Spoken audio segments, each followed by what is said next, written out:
Hi, Johnny Jaguars. This is Miss Schooler. Soof by Sarah Weeks, and Chapter 11. More than an ear loves to listen. Barely spoke to my mother on the drive to school. When I asked her why she hadn't woken me up at 6:45 the way she usually did on weekdays, she explained that she'd assumed that, under the circumstances, I wouldn't want to go. Under the circumstances, you assumed wrong, I told her, giving my nose 3 quick taps. In case you forgot, which you obviously did, I've got a perfect attendance record. At least I used to. Now, thanks to you, I have a big fat tardy. Tap, tap, tap. I'm sorry, sweetie, my mother said. I guess I should have asked. I can speak to Mr. Taylor if you'd like. I'm sure he'll understand. The truth was, I didn't really care about messing up my attendance record. Compared with everything else that was going on, it seemed pretty trivial. A, I don't need you to talk to Mr. Taylor. I need you to leave me alone. And B, don't call me sweetie anymore. Aurora, my mother said, her eyes brimming with fresh tears. I know you're angry at me about what happened yesterday. I didn't mean to hurt your feelings. Blah, blah, blah, I said, and put my hands over my ears. Blah, blah, blah, blah, blah. We drove the rest of the way in silence, except for my mother's sniffling. She could cry all she wanted, as far as I was concerned. She had lied to me my whole life, and I had a right to be mad about that. Mr. Taylor made a big fuss when I walked into class. He explained that they'd had a special assembly first thing that morning to discuss what had happened to my family over the weekend. Your classmates and I were wondering if there's anything we can do to help, he told me. Do you need food? Brian Tucker asked. We've got a whole ham in the freezer at home. Nobody in my family likes ham, so I can ask my mom if you guys can have it. There might be a frozen lasagna in there too. I was pretty sure Brian Tucker had never actually spoken to me before, let alone offered me a frozen ham. No thanks, I said. We're staying with some family friends in North Branch, and they've got plenty of food. I had Lucky Charms for breakfast. I like those too, said Brian. Did you get burned in the fire? Asked Christy Miner, one of the girls who'd been playing Foursquare on the playground the day I'd found Lindsay's silver charm. 'Cause my uncle did once, and they had to take some skin off his butt and put it on his face. Everyone started laughing, and Mr. Taylor clapped his hands. This is no laughing matter, he said to the class. Imagine if this had happened to you. Imagine if you had lost your home and all your belongings. The room was silent. I'm sorry, Aurora, said Christy. I wasn't trying to be funny. Lindsay Toffel raised her hand. Do you have a question? Mr. Taylor asked. Actually, it's a comment, she said. My father was one of the firemen who put out the fire. I'm pretty sure he was the first one there. So I guess that makes him kind of a hero. I thought about the way Lindsay's father had spoken to me when I asked him if they'd found Duck. We didn't find any dog. That's when it occurred to me. There was something I did need help with. Something really important. I need to make some flyers, I said, to put up around town. My dog Duck ran away from the fire, and I'm trying to find him. Do you have a photo of your dog that we can put on the flyers? Asked Mr. Taylor. I shook my head. I have lots of pictures at home, but we're not allowed to go in the house right now without permission from the fire chief. I guess that means the flyers will need to have drawings on them instead of a photograph, said Mr. Taylor. I nodded. Well, what do you think, friends? He asked the class. Shall we help Aurora make some flyers? A cheer went up, and so did Lindsay's hand. Will you be offering a reward? She asked. I hadn't thought about that. My piggy bank was completely empty. I'd spent the last of my allowance on Duck's red collar and matching leash. What about the ham? Brian suggested. Nobody wants your stupid ham, snarled Lindsay. They're going to want money. Mr. Taylor, I said, are you going to mark me tardy for today? Mr. Taylor shook his head. Today doesn't count, he said. We're glad you're here. Don't worry, your record still stands. Thanks, I said, but the reason I'm asking is because I think maybe a cherry pie would make a good reward for finding Duck. Mr. Taylor smiled. Jickety-jack, that's a stellar idea, he said. Out of the corner of my eye, I saw Lindsay make a face. She'd been trying to suck up to Mr. Taylor all year, and it never seemed to work. "Can you describe your dog for us, please, Aurora?" Mr. Taylor asked as he handed out sheets of white paper and markers to everyone. "He's all black with a red collar," I said. "He weighs 62 pounds, and the inside of his ears smell like popcorn." Lindsay rolled her eyes. "Well, how are we supposed to draw that?" "She didn't say you had to draw it," commented Christy. "She's just telling us what Duck is like, right, Aurora?" It was hard for me to wrap my head around the fact that Christy Minor was actually taking my side against Lindsay Toffel. "Yeah," I said, "I guess so." There weren't enough black and red markers to go around, so some people drew green dogs with blue collars or orange dogs with pink collars instead.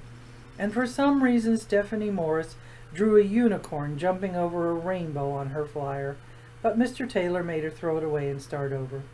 Everyone in the class made at least one flyer. Lindsay's was one of the best. She drew Duck in the foreground, looking over his shoulder at a house with bright orange flames shooting out of the windows. Somehow she'd managed to make him actually look worried. "Thanks," I said when she showed it to me. "It's really good." "I know," she told me. "That's why I'm probably going to keep it and not put it up. It might get ruined if it rains." "Oh," I said. "Okay. You can borrow my charm bracelet if you want, though. Not to take home. I mean to wear for a little while. You have to wash your hands first, though, and you can't touch any of the charms or drop it or drag it across your desk because it's fragile. You remember what happened before." "I remember," I said, but I didn't want to borrow her stupid bracelet. All I cared about was finding Duck. "Friends," Mr. Taylor said when we were finished drawing, "Part 2 of this project is to take your flyers home this afternoon and hang them up where people will be sure to see them." I looked at Lindsay to see if she was listening, but she was busy playing with her bracelet. At lunch, Joanne Kriskowski asked if she could sit next to me. "You can have half my sandwich if you want," she said. In our rush to leave the house that morning, my mother had forgotten to pack me a lunch, and I didn't have money to buy a hot lunch. Other kids kept coming over and offering me food too.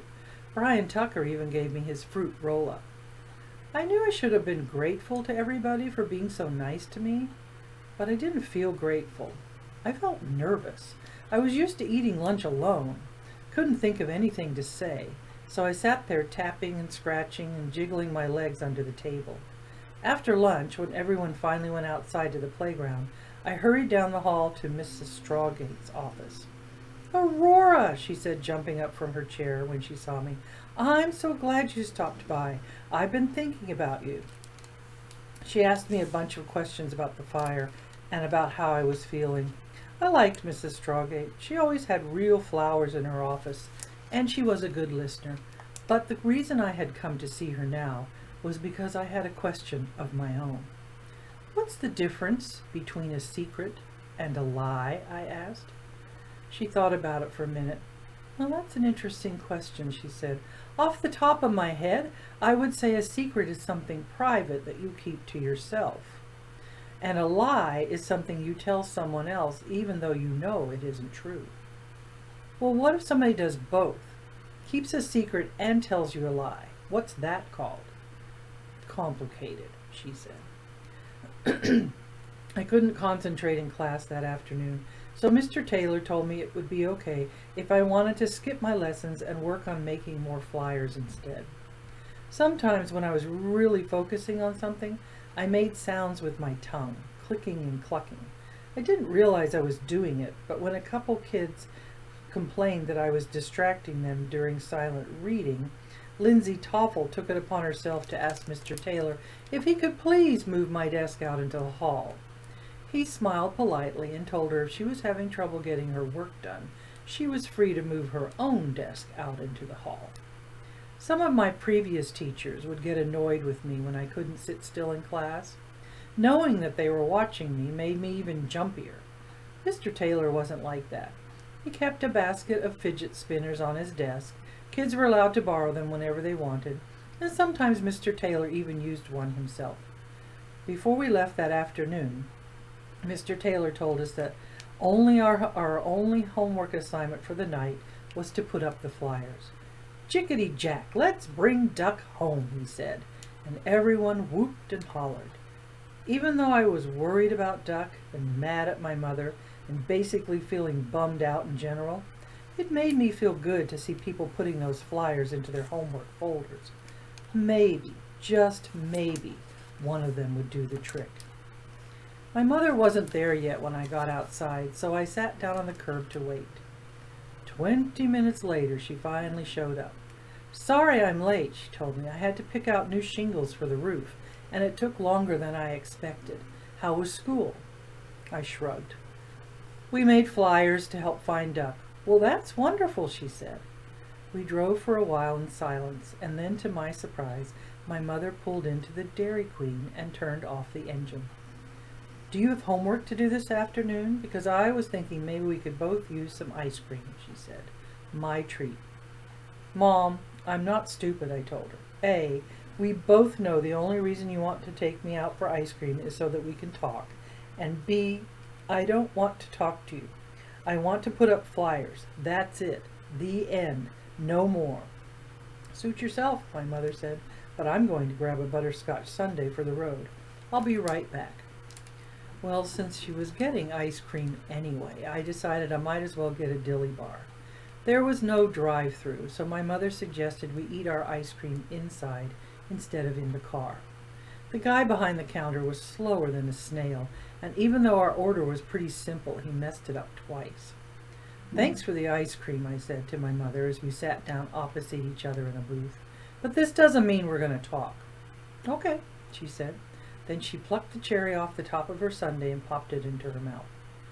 On the way in, I had noticed a bulletin board covered with ads and notices about yard sales and penny socials happening around town. When I had finished my ice cream and washed my hands in the restroom, I went out to the car to get one of my flyers so I could put it up. Lots of people came to the Dairy Queen. Maybe one of them would have seen Duck. My mother kept her promise and didn't talk to me while we're eating, other than to ask if I wanted another dilly bar, which I didn't. As we were getting back in the car, her cell phone buzzed. It was a text from Julie, and when she was finished reading, her eyes were sparkling. "Well, I guess one of those flyers of yours must have worked," she told me. "Julie says she just got a call." My heart leapt. "About Duck?" I cried. She nodded. "Let's go get your dog." That's the end of chapter 11.